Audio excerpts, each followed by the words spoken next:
Já está. Vai gravar, hein? Já está gravando, já está gravando. Eu já estou. Ok? Voltou? Então, vamos lá, continuando onde a gente parou. Então, voltando.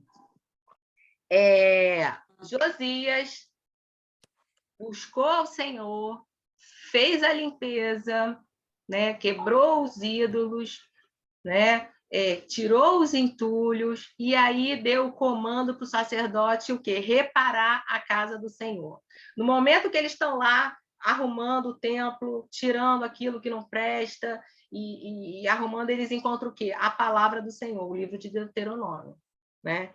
Que fala dos procedimentos, de como o povo deve agir e tal. E aí, no versículo 16. Então, Safã levou o livro ao rei e lhe deu o relatório dizendo. Aí fez o relatório, tudo que eles gastaram, tudo que eles fizeram, e levaram o livro para o rei. Eles leram o livro para o rei. E aí, no versículo 19, o que aconteceu? Tendo o rei ouvido as palavras da lei, rasgou as suas vestes. Olha que lindo isso, gente. Ele rasgou as suas vestes. Rasgar as suas vestes, lembrando que ele era rei e ele usava vestes reais. Ele estava o quê? Se despindo da nobreza dele, né? Da realeza dele, dizendo para Deus: Deus, isso não me importa. Me importa é que eu adore corretamente. E se rasga suas vestes em símbolo, representando, querendo dizer, mostrar no seu coração como ele estava triste pelos pecados dos seus pais. Como eles puderam fazer tudo errado contra Deus, tudo que estava de acordo, tudo contrário do que estava na lei. E por isso ele rasga as suas vestes, né? Você vê que foi assim, sincero. E aí, de novo, no movimento do avivamento que antecede o avivamento, a reforma. E Josias busca a Deus, tira a idolatria, quebra tudo que tem lá, tira o entulho, purifica tudo, né? Dá o comando de reparação e ele encontra a palavra. A palavra estava lá, há muito tempo. A última reforma tinha sido no tempo do seu avô, Ezequias, 60 anos atrás. A palavra estava lá, escondida, cheia de entulho em cima, cheia de poeira em cima. E, às vezes, isso acontece com a gente tem que estar ligado nisso, que às vezes a gente recebe a palavra no nosso intelecto, no nosso racional, mas a gente não vive a palavra, ela fica lá, esquecida, ela não está aqui na nossa vida, na nossa prática, né? E às vezes em cima dela tem um monte de entulho. Entulho não é sinônimo de pecado, entulho é sujeira que vai ficando ao longo do tempo, às vezes uma mágoa, às vezes um trauma, né? Às vezes consequências de decisões erradas que você tomou, e aí vão o quê? Entulhando a palavra do Senhor, né? Paulo fala, não extingais o dom do Espírito, mas às vezes esses entulhos fazem a gente extinguir o dom do Espírito, né? Então, não extingais. Então, vamos fazer uma reforma, a gente olha para a gente, pede a ajuda do Espírito Santo para a gente poder identificar, né, a atuação da idolatria ao nosso próprio eu, o que isso implica na minha vida, quais os ídolos internos e externos que eu elegi, às vezes sem perceber, mas a gente, na prática, acaba elegendo esses ídolos, tomando o lugar de Deus na minha vida. Então, a reforma começa assim. Senhor, me ajuda a identificar o que está me impedindo de te adorar.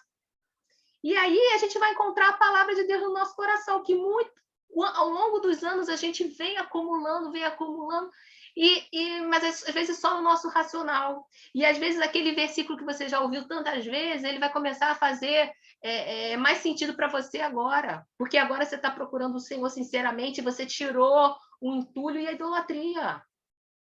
Não é lindo isso, gente? Isso a gente tem que fazer todo dia, todo dia. pedir o Espírito Santo para nos iluminar, para a gente identificar se tem alguma idolatria, se tem algum entulho, e que eu possa achar a palavra do Senhor na minha vida, no meu coração. É isso, olha o caminho aí para o avivamento. Vamos lá. E aí, o rei, quando percebeu que não estava de acordo com a lei, que os seus antepassados foram contra a lei, o que ele fez? Ele chorou e rasgou suas vestes. E aí ele vai consultar a profetisa Hulda. Ele manda os seus sacerdotes consultarem a Deus através da profetisa Hulda, né? E a gente vai ver que Deus fala para Hulda a respeito de Israel, fala que vai permanecer o juízo, não tem jeito, mas para aquele que pediu para você vir aqui, falando para o sacerdote, tem uma palavra específica para ele, no versículo 27. Porquanto o teu coração se enterneceu e te humilhastes perante Deus quando ouviste as suas ameaças contra este lugar e contra os seus moradores, e te humilhastes perante mim, e rasgaste as tuas vestes, e chorastes perante mim também, eu te ouvi, diz o Senhor. Então, a opinião de Deus sobre Josias. Olha que coisa linda. Porque o seu coração se enterneceu. Olha que lindo isso. Ele percebeu que em Josias havia um amor terno por ele. Ele encontrou com Josias ali, Josias se encontrou com ele naquele momento, foi lindo. Josias apaixonado por Deus. É lindo. Ele está avivado aqui, por quê? Ele seguiu o quê? O caminho da reforma, né? E quando o coração dele ficou enternecido, cheio de amor terno, ele se humilhou perante Deus, né? E aí Deus olha para ele, eu te vi chorando, é sincero, o que você está falando é sincero, e por conta disso eu vou preservar você. Nos teus dias não vai ter juízo, só depois, mas para você eu vou te preservar. Eu vou te reunir aos teus pais, e tu serás recolhidos em paz à tua sepultura. E os teus olhos não verão todo o mal que hei de fazer sobre este lugar e sobre esses moradores. Interessante isso. E o que é interessante também é que 300 anos antes já tinha uma profecia sobre Josias, lá em 1 Reis 13, versículo 2. Na época lá de Jeroboão I, quando houve a divisão do reino, então Deus já tinha falado para Jeroboão, né, através de um profeta de Deus que não tinha nome, clamou o profeta contra o altar. 1 Reis 13, versículo 2. Por ordem do Senhor, disse: altar, altar, assim diz o Senhor. Eis que um filho nascerá à casa de Davi, cujo nome será Josias, o qual sacrificará sobre ti os sacerdotes dos altos, que queimam sobre ti incenso, e ossos humanos se queimarão de ti. Olha aqui, ó, falando exatamente o que Josias fez. Ele queimou os ossos dos sacerdotes idólatras. Então, essa profecia, 300 anos antes, na época de Jeroboão I, já falando de Josias. Não é lindo? E aí, o que acontece com Josias? Para a gente terminar, né? Josias, Deus vê que o coração dele, ele se arrependeu, se enterneceu, se humilhou, Deus o livra do mal, né? E aí houve a celebração da Páscoa no capítulo 35. Olha que coisa linda, né? No versículo 18 do capítulo 35, nunca, pois, se celebrou tal Páscoa em Israel, desde os dias do profeta Samuel.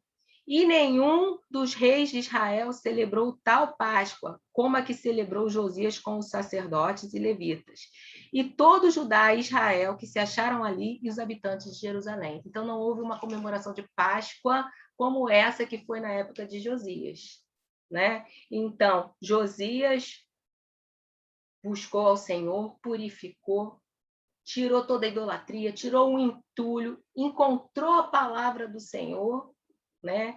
Foi pedir orientação do Senhor, e aí Deus encontra Josias de uma forma tão linda, tão terna, né?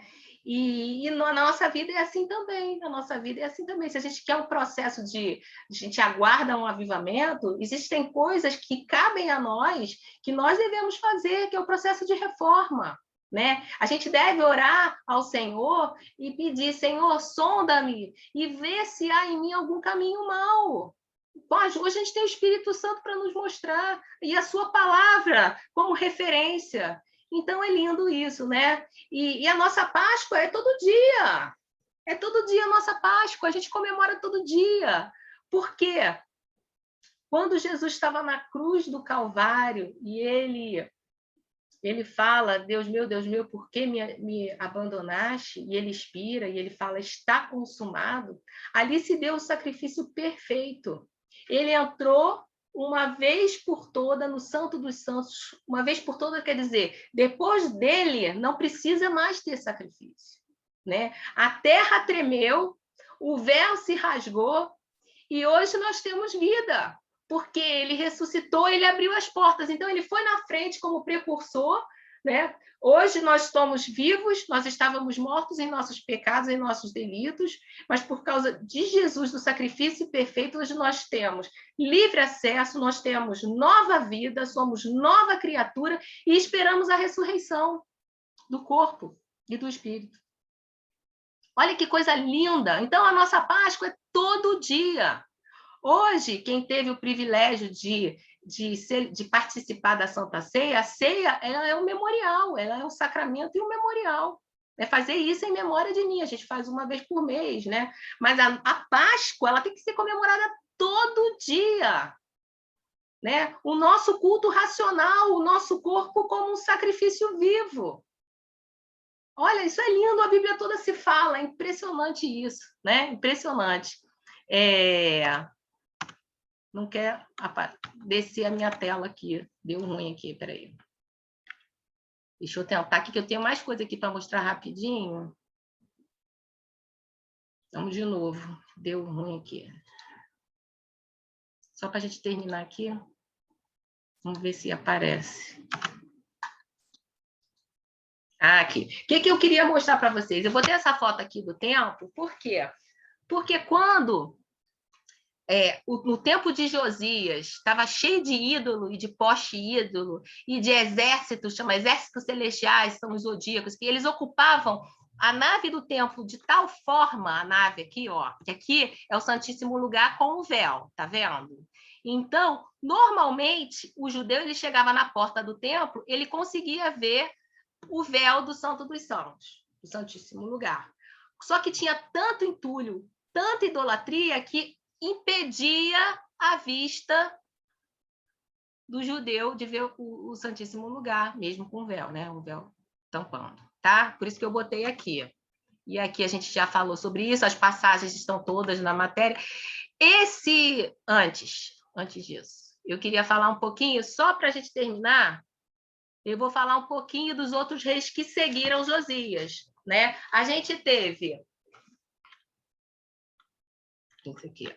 A gente teve, depois de Josias, no capítulo 36, a gente viu que, eu esqueci de falar, no final do capítulo 35, Josias vai para uma guerra contra o rei Neco. Lembra que a gente viu lá naquele mapa?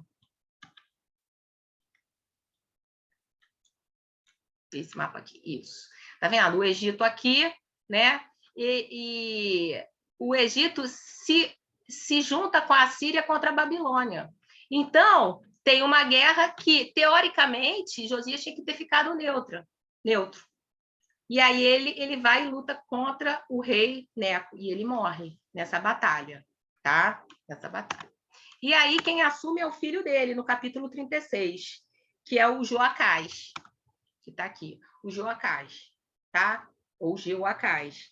Tanto faz. Na Bíblia aqui está Joacás, em algumas literaturas eu encontrei como Jeoacás, tá?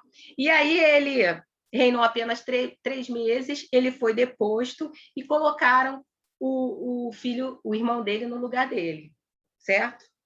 Tinha Joaquim, no versículo 6, a idade de 25 anos e começou a reinar e reinou 11 anos. Tá? Todos os dois fizeram o que era mal, né? O que era mal perante o Senhor. Tá? O Joaquim, o nome dele era Eliaquim, e o rei do Egito trocou o nome dele para Joaquim. Os dois reis foram reis que não agradaram a Deus e seguiram no caminho da idolatria. No período de Joaquim, aqui, se você está com a Bíblia aberta, né? Vocês estão assistindo a aula com a Bíblia aberta, né? No capítulo 36, no versículo 5, quando fala de Joaquim, a gente vai ver que já fala de Nabucodonosor.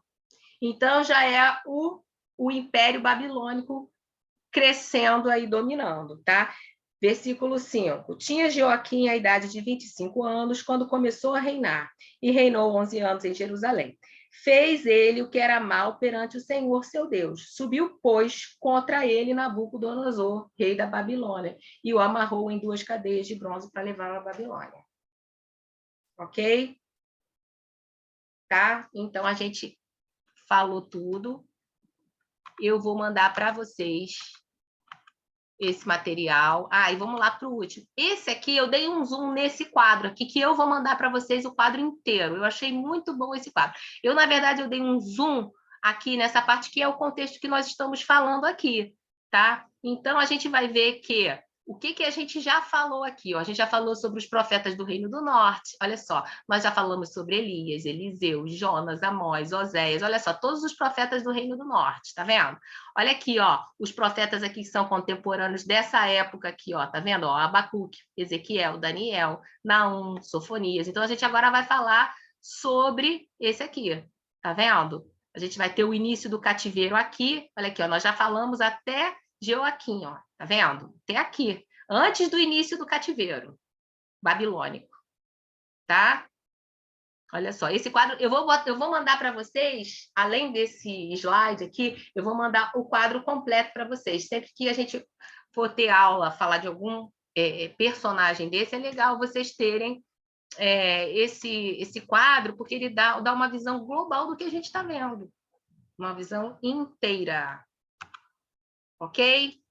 Bom, acabamos. Espero que vocês tenham gostado. Vou mandar para vocês todo o material.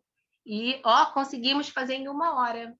Amém. Alguma dúvida? Alguém quer fazer algum comentário? Não? Então, vamos orar para terminar? Então, vamos orar. Eu vou orar. Temos muito que aprender. Esse é o comentário. Isso. Muito, muito. Muito mesmo. Tá bom. Vamos lá. Se vocês, assistindo a aula, têm essa sensação, imagina quem está preparando a aula. Só digo isso para vocês. Mas a gente conta a misericórdia de Deus. É isso que a gente conta. Verdade. Tá? É verdade. E vamos orar, então, para terminar. Então, vamos orar. Senhor Deus, graças te damos pela oportunidade de aprendermos cada vez mais de ti, Senhor. Cada vez mais a gente entender um pouquinho da sua palavra. Ó, Senhor, que nós possamos aprender e fixar e viver, Senhor. Ó, Senhor Deus, nós colocamos o nosso coração no teu altar, Senhor. Ó, Senhor, faça que nós possamos, Senhor, identificar qualquer tipo de idolatria que não te agrade, Senhor, interna ou externa, que nós possamos, Senhor, tirar todo o entulho, Senhor, todos os traumas, todas as mágoas, todos os mal entendidos que tem trazido entulho para a nossa vida, Senhor. Senhor Deus, nós te pedimos que tu venha com a sua intervenção, Senhor, e limpa, Senhor, limpa, que nós possamos, Senhor, ouvir a tua palavra cada vez mais de perto, Senhor Deus. Ó, Senhor, que a cada dia nós possamos, Senhor, ter a alegria da tua salvação, Senhor, que nós possamos, Senhor, comemorar a Páscoa todos os dias, o novo nascimento, a ressurreição, Senhor, que isso possa fazer parte da nossa vida, Senhor. Nós nos colocamos, Senhor, no teu altar, Senhor, e nós te pedimos agora, Senhor. Muito obrigada, em nome de Jesus. Amém. Amém. Amém, gente. Grande abraço. Tem aula que Tchau, vem. adorei. Tchau. Muito boa aula. Muito boa aula. Glória a Amei. Amém? A aula que vem é presencial, E tá Deus, bom? e Deus continue Aula dando maravilhosa. sabedoria Próximo eu vou começar aí para presencialmente. ensinar. Fala de novo aí que eu não entendi. Fala aí, quem falou? Que o Senhor continue dando sabedoria aos nossos professores para nos ensinar e a gente poder fixar tudo que a gente aprende. Tá, João. Amém. Amém, amém, Amém. amém. Tá, eu vou mandar para vocês, aí depois vocês podem ouvir a aula junto com o material, tá bom? Ok, Show. maravilha. Ótimo. Um beijo. Ótimo. Tchau, tchau. Até semana que Beijo. vem. Tchau. Tchau. Fala, Aninha. Beijo, beijo. Mário Vinha.